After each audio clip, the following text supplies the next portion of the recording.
द्विचत्वारिंशः सर्गः। अंशुमान और भगीरथ की तपस्या। ब्रह्मा जी का भगीरथ को अभीष्ट वर देकर गंगा जी को धारण करने के लिए भगवान शंकर को राजी करने के निमित्त प्रयत्न करने की सलाह देना।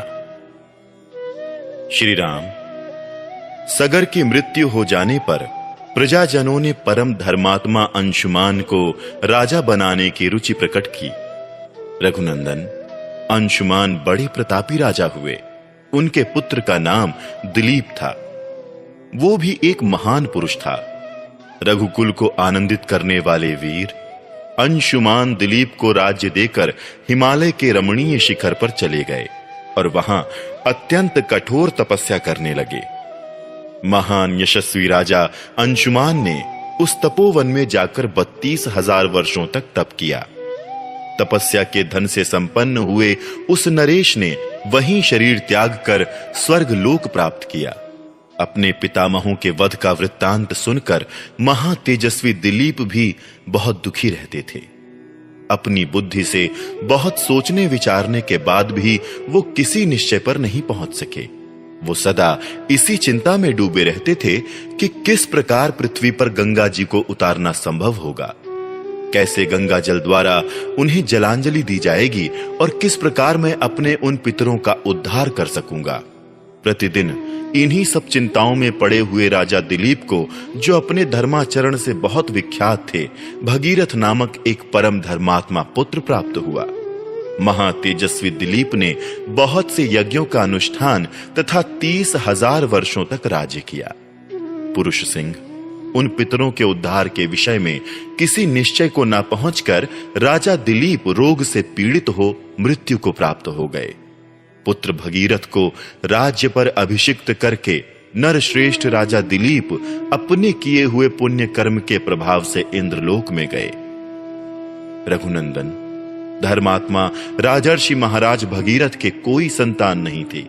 वो संतान प्राप्ति की इच्छा रखते थे तो भी प्रजा और राज्य की रक्षा का भार मंत्रियों पर रखकर गंगा जी को पृथ्वी पर उतारने के प्रयत्न में लग गए और गोकर्ण तीर्थ में जाकर बड़ी भारी तपस्या करने लगे।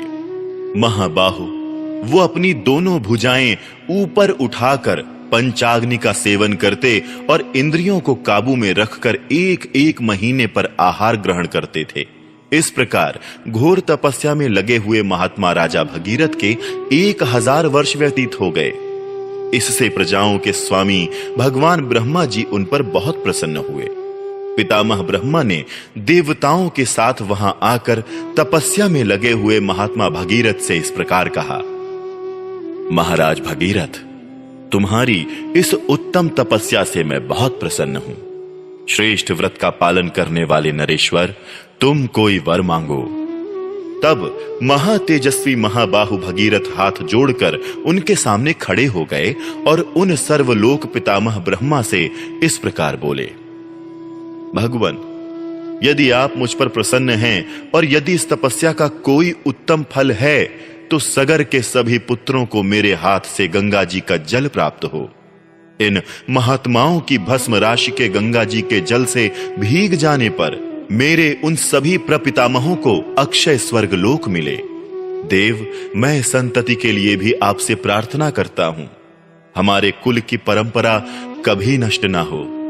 भगवन, मेरे द्वारा मांगा हुआ उत्तम वर संपूर्ण इक्ष्वाकु वंश के लिए लागू होना चाहिए। राजा भगीरथ के ऐसा कहने पर सर्वलोक पितामह ब्रह्मा जी ने मधुर अक्षरों वाली परम कल्याणमयी मीठी वाणी में कहा, इक्ष्वाकु वंश की वृद्धि करने वाले महारथी भगीरथ, तुम्हारा कल्याण हो। तुम्हारा ये महान मनोरथ इसी रूप में पूर्ण हो। राजन, ये हैं हिमालय की ज्येष्ठ पुत्री हेमवती गंगा जी।